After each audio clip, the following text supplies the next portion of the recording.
배우자 명의의 재산이 있어서 청산가치에 포함이 되어 있었다면 이혼 후에는 오히려 이 부분을 제외해야 하겠죠. 그래서 간혹 개인회생 진행 중에 이혼한 분의 경우 중에서 예를 들면 배우자 명의의 아파트가 청산가치에 들어갔다가 제외되면서 오히려 변제금이 줄어드는 경우가 있었어요.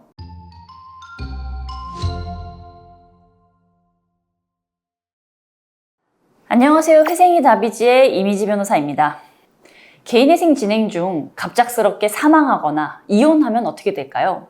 오늘은 이런 예상치 못한 변화가 개인회생 절차에 미친 영향을 자세히 설명해 드리도록 하겠습니다. 자, 먼저 이혼의 경우를 살펴보겠습니다. 개인회생 진행 중에 이혼이 성립되면 배우자와 관련된 부분들을 재검토해야 돼요. 이게 가장 중요한 것은 부양가족 수의 변화가 있겠죠. 그래서 배우자가 부양가족에서 제외되면 최저생계비가 줄어들 거고 그만큼 월 변제금은 늘어나게 됩니다. 반대로 배우자 명의의 재산이 있어서 청산가치에 포함이 되어 있었다면 이혼 후에는 오히려 이 부분을 제외해야 하겠죠.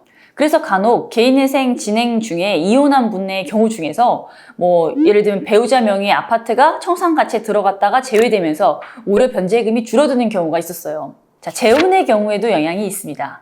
새로운 배우자의 소득이나 재산이 변제 계획에 반영될 수가 있거든요. 특히 새 배우자에게 미성년 자녀가 있다면 부양가족 수도 증가할 가능성이 있겠죠. 그럼 이민이나 해외 이주의 경우는 어떨까요? 개인회생 절차 중에 해외로 이주하는 경우에 법원에 사전 신고를 해야 됩니다.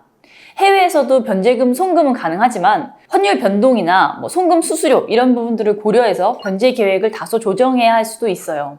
장기간 해외 거주로 인해서 국내 소득이 없어진다면 변제 계획안 자체에 대한 변경 신청을 고려해 봐야 합니다. 가족 구성원의 중대한 질병이나 장애도 절차에 영향을 미칠 수 있어요. 그러니까 본인이 부양하고 있는 부양가족 중 누군가 중대한 병에 걸리거나 장애를 입게 되면 의료비 지출이 크게 증가할 수 있죠. 이런 경우에는 추가 생계비 신청을 통해서 월 변제금을 줄일 수 있는 가능성이 있습니다. 실제로 자녀가 백혈병 진단을 받은 분의 경우가 있었는데 발생하는 치료비를 반영을 해서 100만 원 이상의 의료비를 추가 생계비로 인정받아서 변제금을 줄인 사례가 있었어요. 군 입대나 교도소 수감도 고려해야 되는 상황 변화죠. 본인이나 가족의 군 입대로 소득이 변하거나 부양가족 구성이 바뀔 수가 있거든요. 교도소 수감의 경우에는 소득 자체가 중단되기 때문에 변제 계획의 변경이나 절차의 중단을 검토해야 될 수 있습니다. 이런 가족 변화가 생겼을 때는 어떻게 대응해야 할까요? 자, 첫째는 당연히 변화가 생기면 즉시 법원에 신고해야 합니다. 이거를 숨기거나 늦게 신고하면 성실성을 의심받을 수가 있어요. 그리고 둘째, 변화로 인한 소득이나 지출의 변동을 좀 객관적인 자료로 제출해서 입증을 해야 됩니다.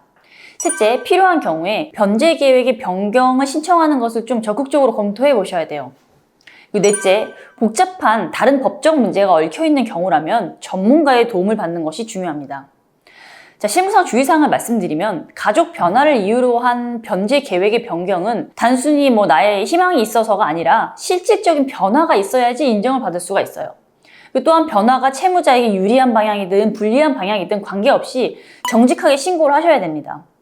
가족의 변화는 예측할 수가 없는 일이에요. 하지만 이런 변화가 생겨도 그때그때 적절히 대응을 한다면 개인행 절차는 성공적으로 마칠 수가 있습니다.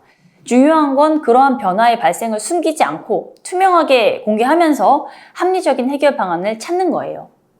자, 혹시 개인회생 절차 진행 중에 가족 상황에 변화가 생기셨거나 이와 관련해서 궁금한 점이 있으시다면 전문가와 상의를 꼭 하시기 바랍니다. 고정 댓글로 남겨드린 연락처로 연락 주시면 저희 사무실에서 최선을 다해서 도와드리겠습니다. 감사합니다.